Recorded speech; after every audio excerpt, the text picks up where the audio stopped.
Hello students, welcome back to Magnet Brains Hindi medium. आशा करती हूँ आप सभी स्वस्थ होंगे, खुश होंगे और प्रसन्न होंगे।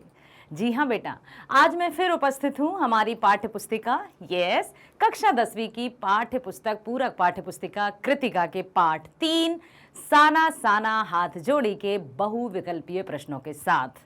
प्रीवियस वीडियो में आपने देखा, सबसे पहला जो फर्स्ट वीडियो था इस चैप्टर का, उसमें आपने देखा कि लेखिका मधु कंकरिया जी ने सिक्किम की यात्रा का वर्णन किया है। साथ ही साथ गैंगटोक, जो बहुत मेहनतकश बादशाहों का शहर कहा है उन्होंने, और क्यों कहा है वो भी आपको भली भांति पता है कि ना केवल वहाँ के पुरुष बल्कि महिलाएं भी कठिन परिश्रम कर सकती हैं, करती हैं, और वहाँ के बच्चे भी 3-4 किलोमीटर पहाड़ी चढ़कर स्कूल जाते हैं। स्कूल से वापस आकर फिर माँ की हेल्प करते हैं, घर के कामों में सहायता करवाते हैं। साथ ही साथ मवेशियों को अर्थात पालतू पशुओं को चराने भी जाते हैं। इतना ही नहीं, फिर लकड़ियों का गट्ठर भी लेकर आते हैं, तब जाकर कहीं रसोई में उनको भोजन मिलता है। ठीक है, इतनी सारी मेहनत, इसलिए लेखिका ने गैंगटोक या गंतोक लिखा है, वहां पर उस शहर को मेहनतकश बादशाहों का शहर कहा है। और उसके बाद हमने क्या किया, हमने प्रश्न अभ्यास किए। प्रश्न अभ्यास में आपने बहुत ही अच्छे से भूमिका अदा की, बहुत ही अच्छे से सहभागिता निभाई। प्रश्न पूछे जाने पर और प्रश्नों के अर्थ समझे जाने पर आपने अपने आप उत्तरों का निर्माण किया। इसके लिए मैं आपके लिए जोरदार तालियां बजाना चाहूंगी। और आज उसी पाठ, कौन सा पाठ है हमारा, साना साना हाथ जोड़ी, है ना, कि हम परमात्मा परमेश्वर से, ऊपर वाले से हमेशा प्रार्थना करेंगे कि वे हमारा साथ दे, और जो जहां कहीं हमारी आवश्यकता पड़े और जितना हमें सामर्थ्य है हम किसी की सहायता कर सकें। आइए आज उसी पाठ के बहुविकल्पीय प्रश्न अर्थात मल्टीपल चॉइस क्वेश्चंस हम करते हैं। और इसके लिए आपको पता है क्या करना पड़ेगा, मेंटली प्रिपेयर्ड होकर बैठना पड़ेगा, मानसिक रूप से एकदम तैयार बैठना पड़ेगा, ताकि आप जल्दी से जल्दी सही उत्तर का चयन कर पाएं। आइए चलते हैं पहले प्रश्न की ओर। प्रश्न आया है, रकम रकम का क्या अर्थ है? तरह तरह के, पैसा, नमक या इनमें से कोई नहीं। रकम शब्द आपने सुना होगा, रकम, कितनी सारी रकम है भाई, रकम वाले हैं, रकम ये सारी, मतलब तो क्या पैसा इसका अनुमान लगाया जाए, या फिर पाठ के अनुसार तरह तरह के, या फिर नमक? क्या है इसका अर्थ? रकम रकम बताइए, पहला, दूसरा, तीसरा या फिर चौथा, इनमें से कोई नहीं। पैसा? नो बेटा, इसका उत्तर चलिए मैं बता देती हूँ आपको, मैं नहीं बताऊंगी, यहां देख लीजिए आप। तरह तरह के, रकम रकम के फूल थे वहां पर, तरह तरह के फूल थे। इतना सुंदर, इतनी सुंदर वादियां थी कि लेखिका वहीं पर ऐसा रम गई थी, उन्हें ऐसा लग रहा था कि बस मैं तो यहीं ठहर जाऊं, ऐ वक्त रुक जा, ठहर जा, बस यहीं पर। दूसरा प्रश्न, हिमपात का आनंद लेने की आशा से लेखिका कहां पहुंची थी? लाचुंग, लॉन्गस्टॉक, खेदुम या भेटुला? बड़े अटपटे से नाम लग रहे होंगे ना कि ये कैसे नाम है, लेकिन अब गई भी तो वो वहां थी जिसको स्विट्जरलैंड कहा जा सकता है। उन्होंने कहा था कि इसको स्विट्जरलैंड की संज्ञा भी दी जा सकती है, लेकिन उनकी मित्र जो थी रेणु, उन्होंने क्या कहा, नहीं नहीं नहीं, ये तो स्विट्जरलैंड से भी कहीं अधिक सुंदर है। अब बताइए, हिमपात का आनंद लेने कहाँ गई थी, कहाँ पर पहुंची थी?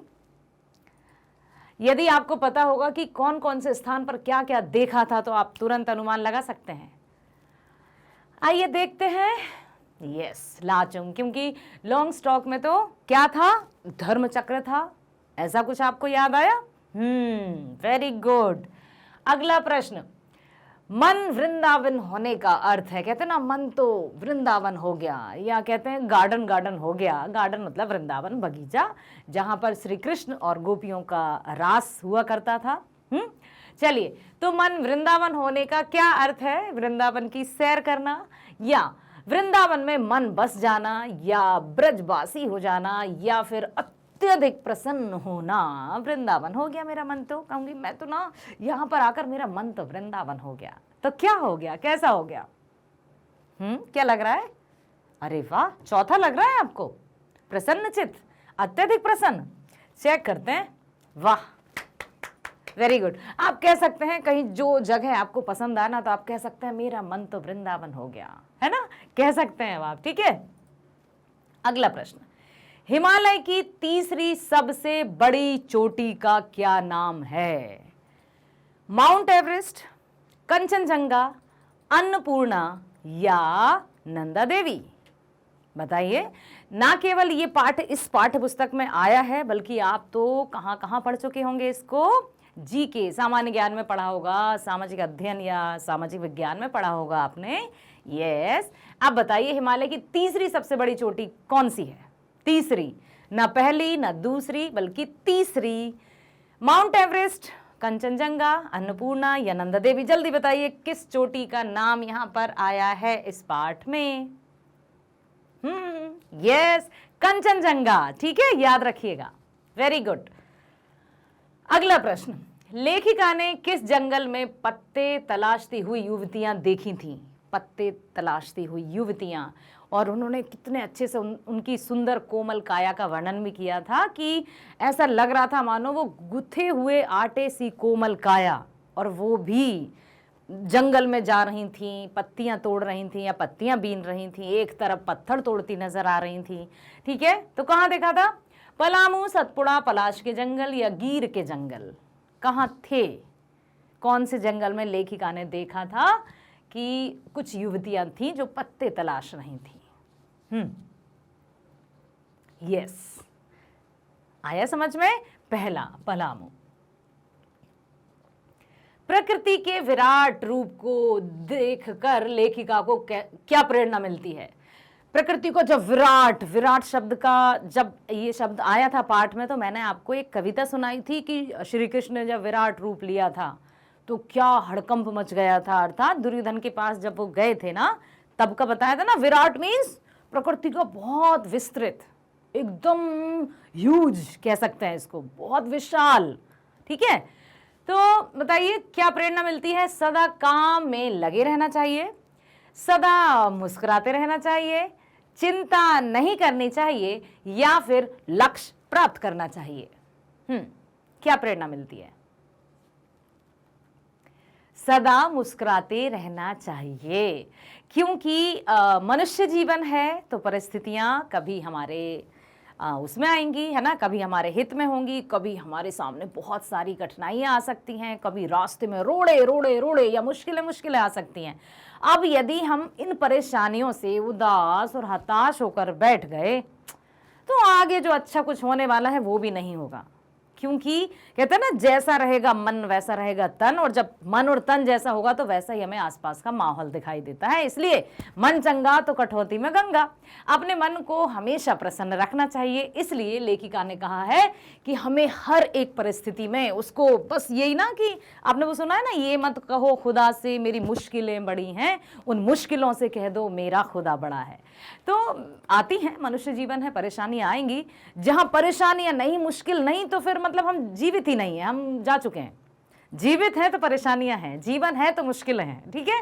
यस, इसलिए हमें हर एक परिस्थिति में मुस्कुराते रहना चाहिए। ये आप गांठ बांध लीजिए कि हमें अपने जीवन में आएंगी परेशानियां। अभी आप बहुत छोटे बच्चे हैं, अभी कन्यादान कविता पढ़ी थी ना हमने कि माता पिता की छत्र छाया में जब तक हम रहते हैं हमें सुख ही सुख नजर आते हैं, दुख का तो आभास भी नहीं होता है, इतना सा भी पता नहीं चलता है कि दुख होता क्या है। लेकिन धीरे धीरे धीरे धीरे जब हम लक्ष्य की तरफ बढ़ते हैं, फिर अपने पैरों पर खड़े होते हैं, हम अपना एक आशिया बना लेते हैं, अपना परिवार होता है, फिर होता है समस्याओं का आगमन, परेशानियों की दस्तक, और हम कहते हैं ये क्या हुआ, इससे अच्छा तो वो था। लेकिन परेशानियां आएंगी और हमें डटकर उनका मुकाबला करना है। दुख भी आएंगे, फिर भी हमें खुश होकर उनका स्वागत करना है। तो दुख रहेंगे ही नहीं, क्योंकि दुख क्या खुशी में रहेंगे, डरकर भाग जाएंगे, ठीक है। इसलिए हमें सदा मुस्कुराते रहना चाहिए। लायोंग समुद्र तल से कितनी ऊंचाई पर है? किसको याद है बताइए? क्या बताइए, क्या क्या लिखा है यहां पर? 10,000 फीट, 11,000 फीट, 12,000 फीट या 14,000 फीट? लायोंग समुद्र तल से कितनी ऊंचाई पर है? किसी को अनुमान? 14 लग रहा है? नो, आई डोंट नो, मुझे नहीं पता, मुझे कुछ नहीं पता, आप बताइए। 12, अब कह दीजिए 11, फिर कह दीजिए 10 तो कह दीजिए सब। अब देखते हैं, चेक करते हैं। अरे वाह, 14,000 फीट, वेरी गुड, बहुत बढ़िया। चलिए आगे चलें। कटाव लायुंग से कितनी ऊंचाई पर स्थित है? लो, अभी लायुंग की ऊंचाई पूछी गई थी, अब पूछा है कि कटाव लायुंग से कितनी ऊंचाई पर स्थित है। कटाव बताइए, 500 फीट, 400 फीट, 300 फीट या 200 फीट? कटाव पहुंचे आप, कटाव भी ऊंचाई पर है, फिर कटाव लायुंग से कितनी ऊंचाई पर है, ठीक है, ये आपको बताना है। तो 500 फीट, ठीक है, याद रखिएगा। लायुंग समुद्र तल से 14,000 फीट, ठीक है, और कटाव लायुंग से है 500 फीट, याद रखिएगा। युमथांग गैंगटॉक से कितनी दूर है? लेखिका ने कहीं कहीं गैंगटॉक को क्या लिखा है? गंतोक, गंतोक शहर भी लिखा है उन्होंने, है ना। क्षेत्रीय भाषा का प्रयोग किया गया है, तो आप ये ना सोचें कि गंतोक शायद स्पेलिंग एरर हो या गलती से लिखा गया हो, नहीं, लेखिका ने उसको अपनी क्षेत्रीय भाषा में लिखा है ताकि कोई भी जब पढ़े तो आसानी से समझ में आ सके उनको, ठीक है। तो अब बताइए, युमथांग गैंगटॉक से कितनी दूर है? 146 किलोमीटर, 148 किलोमीटर, 149 किलोमीटर या 152 किलोमीटर? बताइए। और हिंदी की गिनती याद की आपने? मैंने बताया था 1 पे रा, 2 पे ईस, 3 पे 30, 4 पे 20, 5 पे 1, 6 पे 60, 7 पे तर, 8 पे सी, 9 पे बे, 91, 92, इस तरह से। तो अब बताइए कितनी दूरी पर स्थित है? किसी को कोई अनुमान, किसी कोई अंदाजा? गा लग रहा है 149। बेटा मुझे नहीं पता, आपको बताना है क्योंकि आपसे पूछे जा रहे हैं प्रश्न। वाह, अरे वाह वाह वाह, यूं ही तुक्का मारा था, ये सच में याद था 149। ये गिनती जब हम पढ़ रहे थे, चैप्टर जब रीड कर रहे थे, तब यदि आपने ध्यान दिया है तो बहुत अच्छी बात है। ऐसे ही ध्यान देते रहिए बेटा। कोई भी चैप्टर जब हम पढ़ते हैं तभी यदि हम ध्यान पूर्वक उसको सुन लेंगे, उस पर ध्यान दे देंगे, तो प्रश्नों के उत्तर देते समय हम स्मार्ट बॉय या स्मार्ट गर्ल, स्मार्ट स्टूडेंट कहलाएंगे, ठीक है। आगे चलें।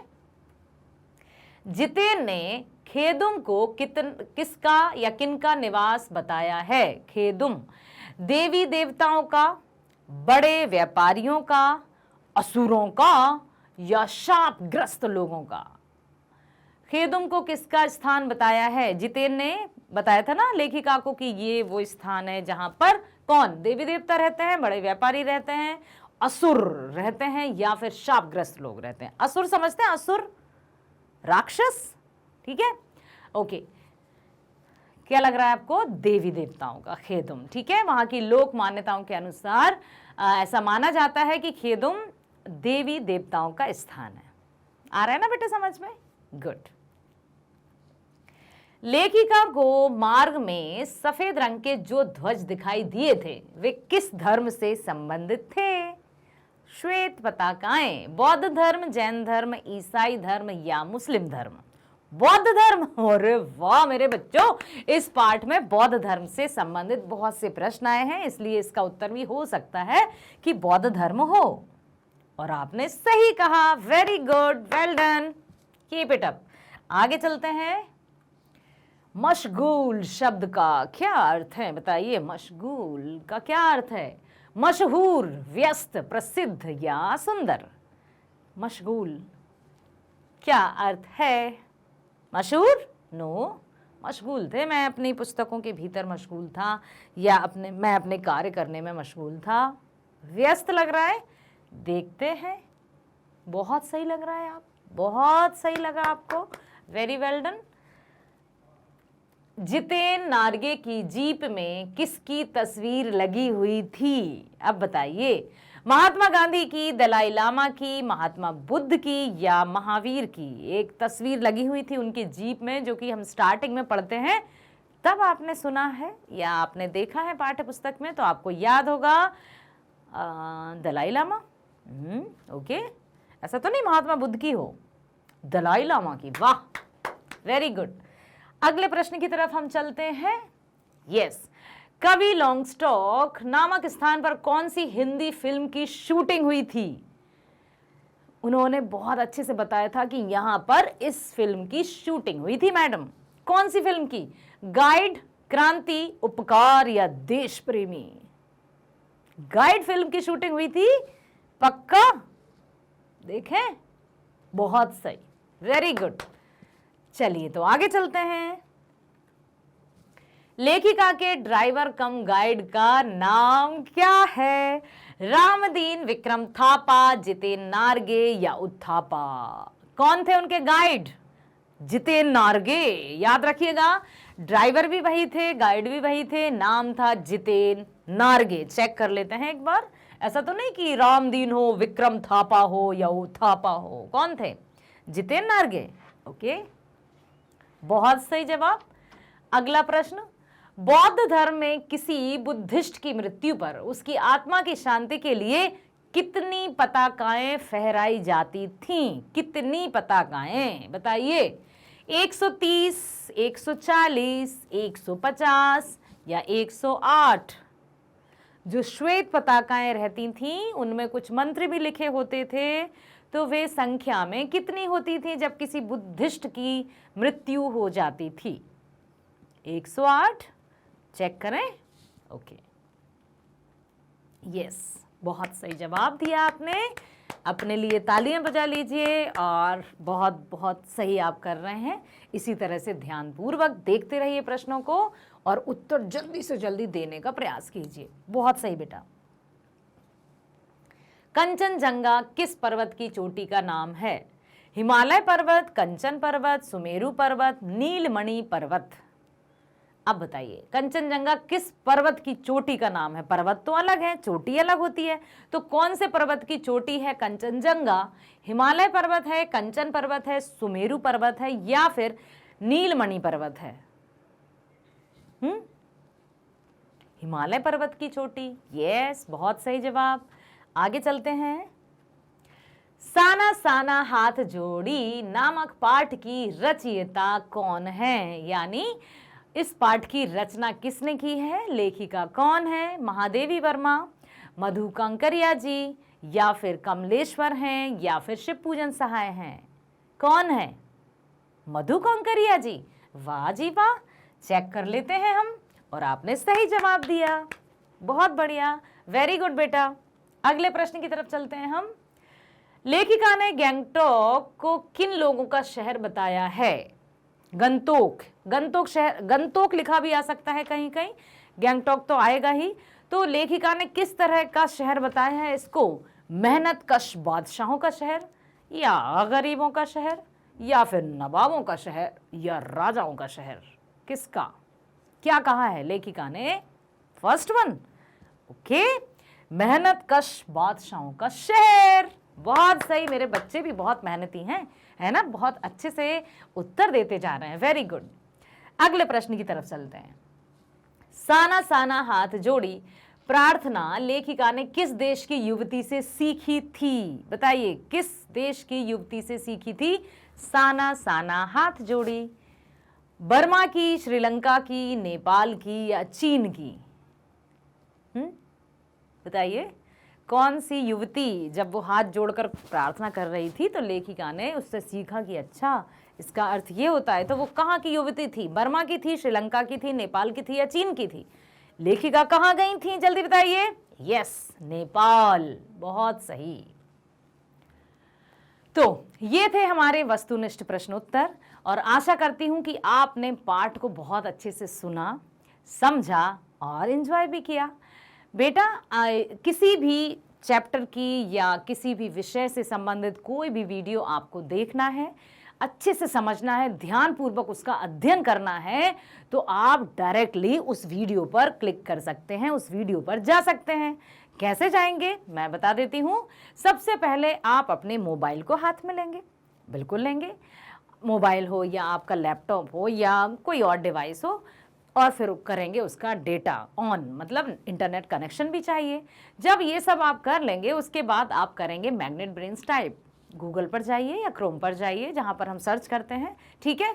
जैसे ही आप सर्च करेंगे आपके सामने बहुत सारा आ जाएगा, कुछ लिखा हुआ, क्या क्या ऑप्शंस आ जाएंगे। लाइक क्या देखना है आपको, क्योंकि आप क्लास 10th का सर्च करने वाले हैं, तो क्या CBSE इंग्लिश मीडियम से रिलेटेड आपके जो सब्जेक्ट्स हैं, आपके जो विषय हैं, उनके वीडियोस देखना चाहते हैं आप, या फिर सीबीएसई या एनसीईआरटी हिंदी मीडियम से संबंधित आप कोर्स या विषय या जो भी आपका हिंदी इंग्लिश कौन सा विषय जानना चाहते हैं, समझना चाहते हैं, ठीक है, या फिर आप इंग्लिश स्पोकन के वीडियोस देखना चाहते हैं क्योंकि आप घर बैठे एकदम फ्री में बहुत अच्छे वक्ता या स्पीकर बनना चाहते हैं। यस, बिल्कुल चाहते होंगे और ऐसा चाहना भी चाहिए, करते भी रहिए। क्या आप प्रतियोगी परीक्षाएं जो होती हैं जैसे एनटीएससी परीक्षा, ओलंपियाड, इससे संबंधित बेहतरीन वीडियोस देखना चाहते हैं या यूपी बोर्ड संबंधी वीडियो या उससे संबंधित कुछ जानकारी चाहते हैं? सब कुछ मिलेगा मैग्नेट ब्रेन्स पर। यस, तो क्या करना है, आपको जस्ट टाइप कर देना है, ठीक है, ओके। अब आपको देखना क्या है, ये आप पर निर्भर करता है। मान लीजिए आप सीबीएसई हिंदी मीडियम के अपने विषय से संबंधित कोई भी किसी भी विषय का वीडियो देखना चाहते हैं, तो सबसे पहले आपको हिंदी सीबीएसई हिंदी मीडियम पर क्लिक करना होगा, ठीक है। क्लिक करते ही आपकी स्क्रीन पर दिखाई देंगे आपके विषय और साथ ही साथ विषय के अध्यापक, सब्जेक्ट टीचर्स भी आपको नजर आएंगे। क्या पढ़ना चाहते हैं आप? क्या आप भौतिक विज्ञान पढ़ना चाहते हैं? क्या आप रसायन विज्ञान पढ़ना चाहते हैं? गणित पढ़ना चाहते हैं? अंग्रेजी पढ़ना चाहते हैं? या फिर हिंदी या फिर सोशल साइंस या सामाजिक अध्ययन, जो भी आपको पढ़ना है बस आप उस पर क्लिक कर दीजिए। क्लिक करते ही उससे रिलेटेड आपको वीडियोस आ जाएंगे आपकी स्क्रीन पर, बहुत अच्छे से समझ में भी आएंगे, है ना। हर एक वीडियो आपके लिए खास तौर से आपके मस्तिष्क या आपका जो माइंड लेवल है उसको ध्यान में रखकर बनाए गए हैं बेटा, ठीक है, ओके। अब आपका कहना है कि मैडम हमें हिंदी के वीडियोस देखना है। ओके, बिल्कुल चाहिए, आइए, स्वागत है आपका। यहाँ पर क्लिक करते ही हिंदी पर आप क्लिक करेंगे। क्लिक करने के साथ ही आपके सामने आ जाएगी स्क्रीन जिसमें सब कुछ होगा। सब कुछ मीन्स हिंदी विषय से संबंधित आपको क्या जानकारी चाहिए। क्या आप संपूर्ण पाठ्यक्रम जानना चाहते हैं या आप किसी एक विषय मीन्स एक पाठ की समरी जानना चाहते हैं, या आप अपनी ही पाठ्य पुस्तक के एनसीईआरटी सॉल्यूशंस जो पाठ्य पुस्तक के पीछे दिए रहते हैं उनका समाधान मीन्स प्रश्न अभ्यास करना चाहते हैं, या आप बहुविकल्पीय प्रश्न जानना चाहते हैं कि किस तरह के बहुविकल्पीय प्रश्न परीक्षाओं में पूछे जा सकते हैं। क्या जानना चाहते हैं? क्या आप प्रश्न करते जाइए, समाधान यहाँ है, ठीक है। तो जो भी आप जानना चाहते हैं बस उस पर हमें क्लिक करना है। ओके, आपका कहना है कि मैडम सबसे पहले हम पाठ्यक्रम जान लें, पाठ्यक्रम के बाद ही हम फिर ये सोचेंगे कि हमें कौन सा पाठ पढ़ना है, कौन सी पाठ्य पुस्तक को पहले चयन करना चाहिए, कौन से प्रश्न हमें पहले पढ़ना चाहिए। बिल्कुल सही सोचा है आपने। तो सबसे पहले हम पाठ्यक्रम पर जाएंगे, ठीक है। पाठ्यक्रम पर आपके क्लिक करते ही आपकी स्क्रीन पर आ जाएंगी आपकी लाली मैडम और साथ ही साथ 4 books. No no no no, घबराइए मत, ये चारों बुक्स आपकी नहीं हैं। आपके स्कूल में यदि कोर्स ए एनसीईआरटी पाठ्य पुस्तक की हम बात कर रहे हैं, यदि कोर्स ए चलता है तो उसमें रहेंगी आपकी 2 पुस्तकें, रहेगी क्षितिज और एक रहेगी कृतिका, ठीक है। इसी तरह से यदि ये आपके स्कूल में कोर्स बी हिंदी पढ़ाई जाती है तो उसमें भी आपकी 2 पुस्तकें रहेंगी, एक रहेगी स्पर्श, दूसरी रहेगी संचयन। तो ये आप पर निर्भर करता है कि आपको क्या, तो इससे अच्छा कि हम संपूर्ण वीडियो को आराम से देख लें, समझ लें, ठीक है। चारों बुक्स के एक एक पाठ, साथ ही साथ उनके लेखकों का नाम, कवियों का नाम और जो भी शीर्षक है, पाठ का टाइटल है, जो भी कविता है, हर एक की संक्षिप्त में जानकारी दी गई है, इंट्रोडक्शन दिया गया है, ताकि आप पाठ का नाम पढ़ते ही यहाँ पर मस्तिष्क में एक फ्रेम आ जाएगा, फ्रेमिंग हो जाएगी कि अच्छा तो इस पाठ में हम ये पढ़ेंगे, ओके, इस कविता में हम ये पढ़ेंगे, ठीक है। तो ये आप वीडियो आपके लिए स्पेशली बहुत खास तौर से विशेष रूप से आपके लिए बनाया गया है। तो इसको आप ध्यानपूर्वक देख लेंगे तो आपको पाठ्यक्रम अर्थात सिलेबस से रिलेटेड, सिलेबस से संबंधित कोई भी डाउट नहीं रहेगा, ये मेरा वादा है आपसे, ठीक है। तो इस तरह से आप आराम से वीडियो देख लीजिए और यदि आप वीडियो देख लेते हैं तो यस, आप स्मार्टली अपने फ्रेंड से भी कहिए कि देखो जरा मैग्नेट ब्रेन पर जाओ, इतने अच्छे से वीडियो दिखाया है कि बिल्कुल समझ में आ जाएगा, है ना। तो इस तरह से आप अपने फ्रेंड्स में स्मार्ट बन सकते हैं, अपना परिचय दे सकते हैं कि मैंने तो ये किया है, मुझे तो ये पता है, ओके। ओके बेटा, तो इस तरह से यहाँ पर आपको संपूर्ण जानकारी दी जाएगी। इसके लिए मैं आपसे हमेशा यही कहूँगी और उम्मीद करती हूँ, मुझे पूर्ण भरोसा है बच्चों पर कि चैनल को अधिक से अधिक लाइक करेंगे, वीडियोस को लाइक करेंगे, शेयर करेंगे, सब्सक्राइब करेंगे, ताकि हमारा और आपका साथ हमेशा के लिए बना रहे। ठीक है, क्योंकि ये जो वीडियोस हैं उसमें आपको कभी भी कोई भी पेड सब्सक्रिप्शन नहीं लेना होगा। ये वीडियोस आपके लिए 100% फ्री दिए जा रहे हैं। क्लास 6 to 12 की शिक्षा, स्कूल की शिक्षा मैग्नेट ब्रेन्स एकदम फ्री दे रहा है, जो कि सिर्फ आज की बात नहीं है। आप भविष्य में भी कभी भी जब भी आपका मन करेगा, आपके आने वाली पीढ़ी भी पढ़ेंगी। यस, पढ़ेंगी बेटा। ठीक है, आप अपने जूनियर्स में भी ये बात कर सकते हैं कि हाँ बिल्कुल, आप अभी से सब्सक्राइब करके रखिए, ताकि जो भी नए नए वीडियोस अपलोड होंगे तो आपके पास नोटिफिकेशन आ जाता है ना। आप तो बड़े स्मार्ट बच्चे हैं, तो आप लाइक कीजिए, सब्सक्राइब कीजिए, शेयर कीजिए और यूं ही हमारे साथ बने रहिए, क्योंकि हम और आप मिलकर ही एक बहुत कुछ अच्छा करने वाले हैं। क्योंकि आप करेंगे अपने भविष्य का निर्माण और हम करेंगे आपके लिए बेहतर से बेहतरीन बनने की कोशिश। ठीक है, तो बने रहिए हमारे साथ। मिलते हैं नेक्स्ट वीडियो में, तब तक के लिए नमस्कार। God bless you all.